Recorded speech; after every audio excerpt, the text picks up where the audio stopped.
ঈদ মোবারক সবাইকে। এখন বাজে সকাল 6:30। আমাদের এখানে ঈদের নামাজ ছিল সকাল 6:30টায়। খুব তাড়াহুড়া করে আইমান এবং আইমানের বাবা নামাজে চলে যাচ্ছে, আর গরুটাকে গোসল করানো হয়েছে। এই তো গেটের সামনে বেঁধে রাখা হয়েছে।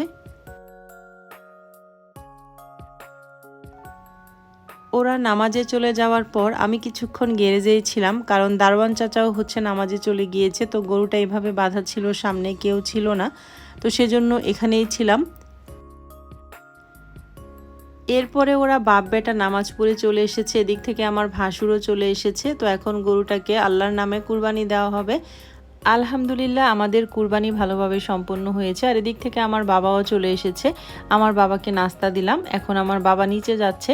আমার বাবা আর আমার ছেলে হচ্ছে আমার বেয়ানকে মাংস দেওয়ার জন্য এখন চলে যাবে। আপনারা সবাই আমার পরিবারের জন্য দোয়া করবেন, আমার মেয়ের জন্য দোয়া করবেন। কেউ বদনজর দিবেন না, সবাই আলহামদুলিল্লাহ মাশাল্লাহ বলবেন। এই তো আমার বাবা আর আমার ছেলে হচ্ছে চলে যাচ্ছে আমার বেয়ানকে মাংস দেওয়ার জন্য। আলহামদুলিল্লাহ ওদেরকে বিদায় দিলাম। এরপরে হচ্ছে আমাকে বেশ কিছু পরিমাণ মাংস দিয়েছে রান্না করার জন্য, যারা কাটাকুটা করছে তাদেরকে রান্না করে খাওয়ানোর জন্য। প্রতিবারই আমি হচ্ছে আমাকে আগে অল্প একটু মাংস দিয়ে দেয়, সেটা রান্না করে যারা কাটে তাদেরকে খাওয়াই। এখানে আমি বসে সব ধরনের মশলা একসাথে দিয়ে নিচ্ছি। হাতে মেখেই হচ্ছে কুরবানির প্রথম মাংসটা আমি বসাই। এই তো সরিষার তেল দিয়ে রান্না করব। আর এবার হচ্ছে আমার এই প্রথম ঈদে আমার খালা থেকেছে, মানে অন্যান্য সময় যে খালারা থাকে ঈদের দিন কাজ করে না, আমার এই খালাটা আলহামদুলিল্লাহ নিজে থেকেই বলল যে খালাম্মা আমি ঈদের দিন কাজ করব। এজন্য আমার এবার ঈদের দিনের পেরেশানিটা একটু কমেছে।